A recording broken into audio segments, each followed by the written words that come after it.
Let's check out our corn prices in Chicago, get you updated with the latest quotes. We opened up a little weaker this morning on the December corn. Right now, we are trading about 2.5 cents lower yet again. Let's take a look here.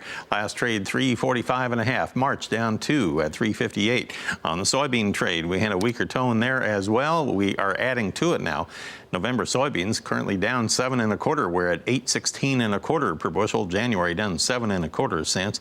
In the wheat market, though, we did trade higher in the early going. We're hanging on to gains. December Chicago wheat 4 higher at 5.10 1/4, even though it's about 4 cents off its overnight high. In the Kansas City market, we have the December contract 2 1/4 higher at 5.15 per bushel. That's about 6 cents off of its overnight high. Meanwhile, in the Minneapolis trade, we have the December contract a penny higher at 5.76 1/4.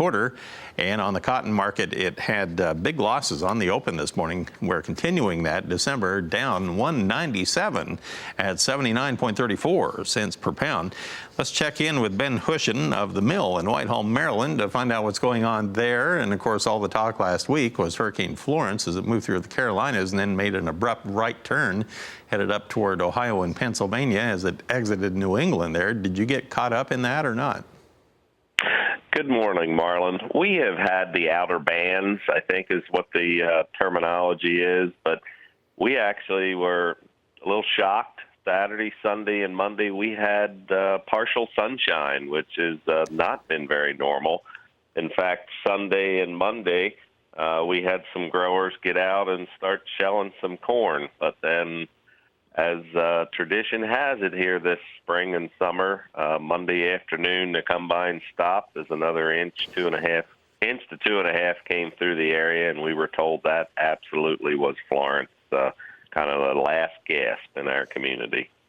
All right, so tell me about the crop conditions there as the corn is either at or getting near harvest time.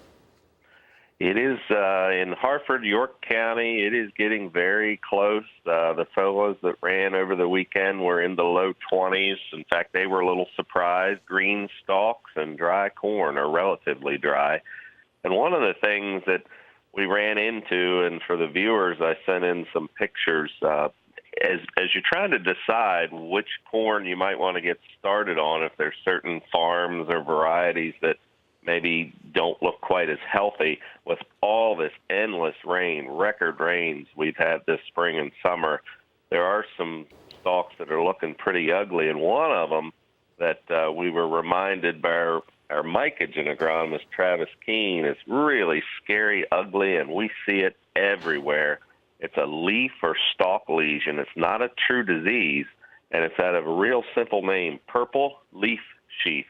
So get out of the pickup truck, pull that leaf back that's on, and I'm talking about down on the stalk itself, and it looks horrific, Marlin, black to purple. You pull it back, one layer is all that is that color. Underneath, it is in good shape and a good solid stalk. But boy, when you pull up to the field like we did last week, it was scary looking. Well, thanks for pointing that out. I have to admit, I have never seen that one before. Thanks for sharing that. I appreciate it. Hopefully it won't impact the harvest when it comes time. Ben, thank you for the update. Ben Hushon of the Mill in Whitehall, Maryland, with a look at the Mid-Atlantic region conditions this week. We'll come back in a moment, and we'll take a look at what's going on in our livestock trade as well after this.